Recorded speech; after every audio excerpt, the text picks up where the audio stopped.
श्री राम जय जय राम श्री राम जय जय राम। यो अन्तः प्रविश्य मम वाचमिमां प्रसुप्तां सञ्जीवयत्यखिलशक्तिधरा स्वधाम्ना अन्यास्य हस्तचरणश्रवणत्वगादीन् प्राणान्नमो भगवते पुरुषाय तुभ्यम्। ओम श्री सीतारामचंद्राभ्यां नमः। उमामहेश्वराभ्यां नमः। ओम श्री एकादशी दक्षिणेश्वरामतर्काशीते नमः। सत्संग क्रम में आज श्रीमद्भागवत महापुराण की दशम स्कंद से अथैको अध्याय अर्थात 21वें अध्याय कथा, जिसमें वेणु गीत के कथन श्रवण किया जा रहा है। श्री शिवदेव जी कहते हैं, इत्थं शरद स्वच्छ जलम पद्माकर सुगंधिना न्यविशद वायुना वातम सगो गोपाल गोच्युतः। श्री शिवदेव जी कहते हैं, परीक्षित, शरद ऋतु के कारण वह वन बड़ा सुंदर हो रहा था। जल निर्मल था और जलाशयों में खिले हुए कमलों की सुगंध से सनकर वायु मंद मंद चल रही थी।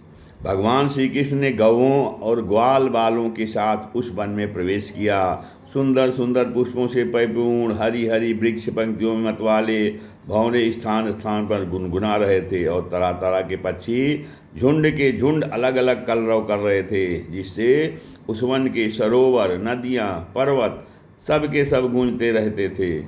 मधुपति श्री कृष्ण ने बलराम जी और ग्वाल बालों के साथ उसके भीतर घुसकर गौओं को चराते हुए अपनी बांसुरी पर बड़ी मधुर तान छेड़ी। श्री कृष्ण की वह वंशी ध्वनि भगवान के प्रति प्रेम भाव को, उनके मिलन की आकांक्षा को जगाने वाली थी। उसे सुनकर गोपियों का हृदय प्रेम से परिपूर्ण हो गया। वे एकांत में अपनी सखियों से उनके रूप, गुण और वंशी ध्वनि के प्रभाव का वर्णन करने लगीं। ब्रज की गोपियों ने वंशी ध्वनि का माधुर्य आपस में वर्णन करना चाहा तो अवश्य, परंतु वंशी का स्मरण होते ही उन्हें श्री कृष्ण की मधुर चेष्टाओं की, प्रेम पूर्ण चितवन, भवों के इशारे और मधुर मुस्कान आदि की याद हो आई थी। उनकी भगवान से मिलने की आकांक्षा और भी बढ़ गई। उनका मन हाथ से निकल गया। वे मन ही मन वहाँ पहुँच गईं जहाँ श्री कृष्ण थे। अब उनकी वाणी बोले कैसे, वे उसके वर्णन में असमर्थ हो गईं। वे जो है मन ही मन देखने लगी कि बरहापीदम नटवर वपुः कर्णयोः कर्णकारं बिभ्रद्वासः कनक कबिशं भजयन्तीं च मालां रन्ध्रान् वेणोरधर सुधया पूरेण गोपवृन्दैर्बृन्दारण्यं स्वपदरमणं प्राविशद गीत कीर्तिः। कहते हैं, वे मन ही मन गोपियाँ देखने लगी श्री कृष्ण ग्वाल बालों के साथ वृंदावन में प्रवेश कर रहे हैं। उनके सिर पर क्या है, मयूर पिछ है और कानों पर कनेर के पीले पीले पुष्प हैं। शरीर पर सुनहला पीताम्बर और गले में 5 प्रकार के सुगंधित पुष्पों की बनी वैजयंती माला है। रंगमंच पर अभिनय करते हुए शेष नट का सा क्या ही सुंदर वेश है। बांसुरी के छिद्रों के वे अपने अधरामित से भर रहे हैं। उनके पीछे पीछे ग्वाल बाल उनकी लोक पावन कीर्ति का गान कर रहे हैं। तो इस प्रकार वैकुंठ से भी श्रेष्ठ व वृंदावन धाम उनके चरण चिन्हों से और भी रमणीय बन गया। परीक्षित, यह वंशी ध्वनि जड़ चेतन समस्त भूतों का मन चुरा लेती है। गोपियों ने उसे सुना और सुनकर उसका वर्णन करने लगीं। वर्णन करते करते वे तन्मय हो गईं और श्री कृष्ण को पाकर आलिंगन करने लगीं। गोपियाँ आपस में बातचीत करने लगीं। अक्षणवतां फलमिदं न परम विदामः सख्या पशूननु विवेश यथोर्वयस्यैः वक्त्रं ब्रजेषु सुतयोरनुरेणुरुष्टं यैर्वा निपीतमनुरक्तकटाक्षमोक्षम्। अरे सखी, हमने तो आँखों वालों के जीवन की और उनकी आँखों की बस यही इतनी ही सफलता समझी है, और तो हमें कुछ मालूम ही नहीं वह कौन सा लाभ है। वह यही है कि जब श्याम सुंदर श्री कृष्ण और गौर सुंदर बलराम ग्वाल बालों के साथ गायों को हाँक कर वन में ले जा रहे हों या लौटा कर ब्रज में ला रहे हों, उन्होंने अपने अधरों पर मुरली धर रखी हो, तो और प्रेम भरी चितवन से हमारी ओर देख रहे हैं, उस समय हम उनकी सुमुख माधुरी का पान करती रहें।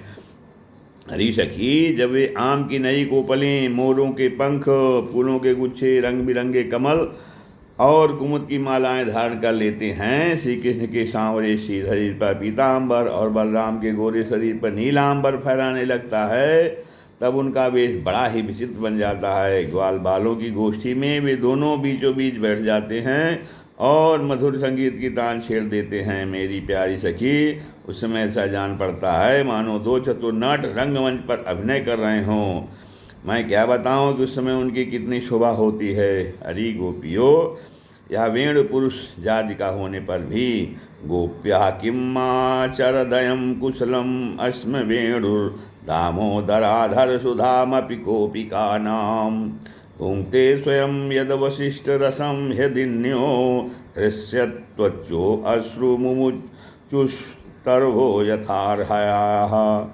तो कहते हैं कि हरि गोपियों, यह वेण पुरुष जो है जाति का होने पर भी, यह वेणु पुरुष जात का होने पर भी पूजन न जाने ऐसा कौन सा साधन भजन कर चुका है कि हम गोपियों की अपनी संपत्ति दामोदर के अधरों की सुधा स्वयं ही इस प्रकार पिए जा रहा है कि हम लोगों के लिए थोड़ा सा भी रस शेष नहीं रहेगा। इस वेणु को अपने रस से सींचने वाली हृदयनियाँ आज कमलों के मिश रोमांचित हो रही हैं और अपने वंश में भगवत प्रेमी संतानों को देखकर श्रेष्ठ पुरुषों के समान वृक्ष भी इसके साथ अपना संबंध जोड़कर आँखों से आनंदाश्रु बहा रहे हैं। हरि सखी, यह वृंदावन वैकुंठ लोक तक पृथ्वी की कीर्ति का विस्तार कर रहा है, क्योंकि यशोदानंदन श्री कृष्ण के चरण कमलों के चिन्हों से यह चिन्हित हो रहा है।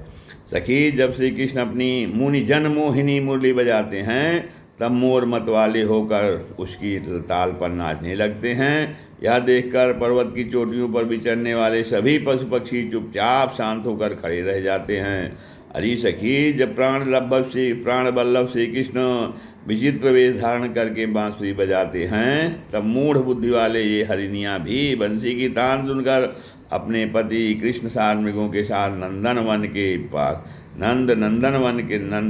के पास चली आती हैं और अपनी प्रेम भरी बड़ी बड़ी आंखों से उन्हें निरखने लगती हैं।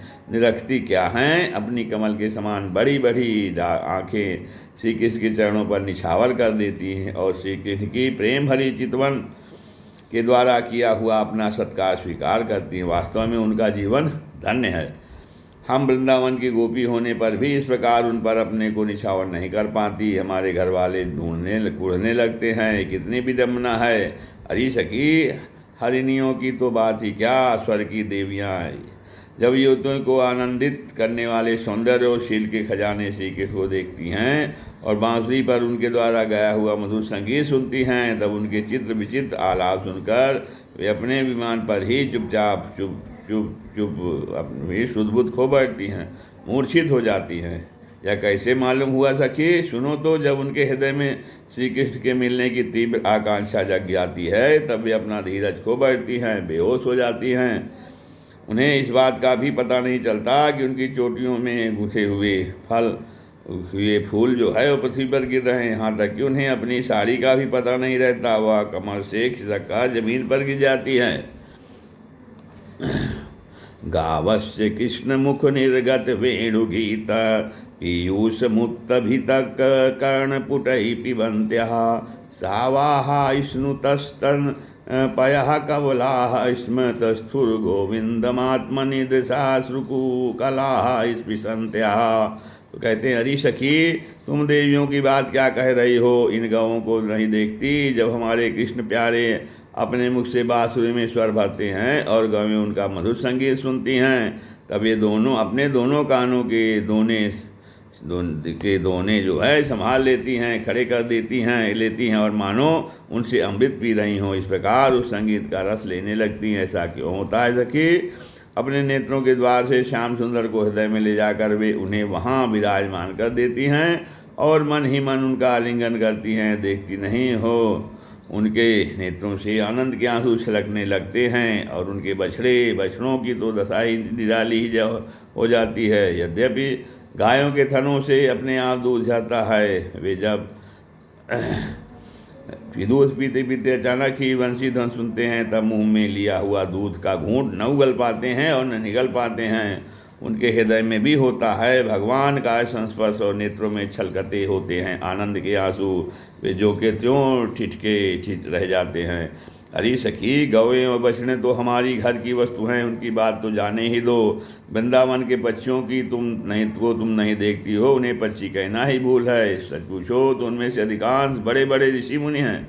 वे वृंदावन के सुंदर सुंदर वृक्षों की नई और मोहर कोपलों वाली डालियों पर चुपचाप बैठ जाते हैं और आंखें बंद नहीं करते। निर्विशेष नयनों से श्री कृष्ण की रूप माधुरी तथा प्यार भरी चितवन देख देख कर निहाल होते रहते हैं तथा कानों से अन्य सब प्रकार के शब्दों को छोड़कर केवल उन्हीं की मोहनी वाणी और बंसी का त्रिभुवन मोहन संगीत सुनते रहते हैं। मेरी प्यारी सखी, उनका जीवन कितना धन्य है। अरे सखी, देवता, गौ और पक्षियों की बात क्यों करती हो? वे तो चेतन हैं। इन जड़ नदियों की न को नहीं देखती, इनमें जो भंवर दिख रहे हैं उनसे इनके हृदय में श्याम सुंदर से मिलने की तीव्र आकांक्षा का पता चलता है। उसके वेग से ही तो इनका प्रवाह रुक गया है। इन्होंने भी प्रेम स्वरूप श्री कृष्ण की वंशी ध्वनि सुन ली है। देखो देखो, ये अपनी तरंगों के हाथों से उनके चरण पकड़कर कमल के फूलों का उपहार चाह रही हैं और उनका आलिंगन कर रही हैं, मानो उनके चरणों पर अपना हृदय ही निछावर हो कर रही हैं। अरे सखी, ये नदियाँ तो हमारी पृथ्वी की, हमारे वृंदावन की वस्तुएं हैं। तनिक इन बादलों को भी देखो। जब वे देखते हैं कि ब्रजराज कुमार श्री कृष्ण और बलराम जी ग्वालपालों के साथ घूमने धूप में गौवें चरा रहे हैं और साथ साथ बांसुरी बजाते जा रहे हैं, तब उनके हृदय में प्रेम उमड़ता है। वे उनके ऊपर मंडराने लगते हैं और वे श्याम घन अपने सखा घनश्याम के ऊपर अपने शरीर को ही छाता बनाकर तान देते हैं। इतना ही नहीं सखी, जब उन पर नन्ही नन्ही फूहियों की वर्षा करने लगते हैं, तब ऐसा जान पड़ता है कि वे उनके ऊपर सुंदर श्वेत कुसुम चढ़ा रहे हैं। नहीं सखी, उनके बहाने वे तो अपना जीवन ही निछावर कर देते हैं। अरे बटू, हम तो वृंदावन की इन भीलनियों को ही धन्य और कृतकृत्य मानती हैं। ऐसा क्यों सखी? इसलिए कि उनके हृदय में बड़ा प्रेम है। जब वे हमारे कृष्ण प्यारे को देखती हैं, तब उनके हृदय में उनसे मिलने की तीव्र आकांक्षा होती है। इनके हृदय में भी प्रेम की ब्याज लग जाती है। उस समय वे क्या उपाय करती हैं, या भी सुनो। हमारे प्रीतम की प्रेसी गोपियाँ अपने वक्षस्थलों पर जो केसर लगाती हैं, वह श्याम सुंदर के चरणों में लगी होती है। और जब वृंदावन के घास पात पर चलते हैं, तब उनमें भी लग जाती है। ये सौभाग्यवती भिलनियाँ उन्हें उन तिनकों पर से छुड़ाकर अपने स्तनों और मुखों पर मल लेती हैं और जिस प्रकार अपने हृदय की प्रेम पीड़ा शांत करती हैं। हरि गोपियों, यह गिरिराज गोवर्धन तो भगवान के भक्तों में बहुत ही श्रेष्ठ है। धन्य है इसके भाग। देखती नहीं, हमारे प्राणवल्लभ श्री कृष्ण और नयनाभिराम बलराम के चरण कमलों का स्पर्श पाकर यह कितना आनंदित रहता है। इनके भाग्य की सराहना कौन करे। या तो उन दोनों का ग्वाल बालों और गौों का बड़ा ही सत्कार है। स्नान पान के लिए हरणों का जल देता है, गौों के लिए सुंदर हरी हरी घास प्रस्तुत करता है, विश्राम करने के लिए कंदराएँ और खाने के लिए कंदमूल फल देता है। वास्तव में यह धन्य है। अरे सखी, इन सांवरे गोरे किशोरों की तो गति पुरानी है। जब वे सिर पर नीवना धोते समय गायों के पैर बांधने की रस्सी नोवना लपेट कर और कंधों पर फंदा भागने वाली गायों को पकड़ने की रस्सी रखकर गायों को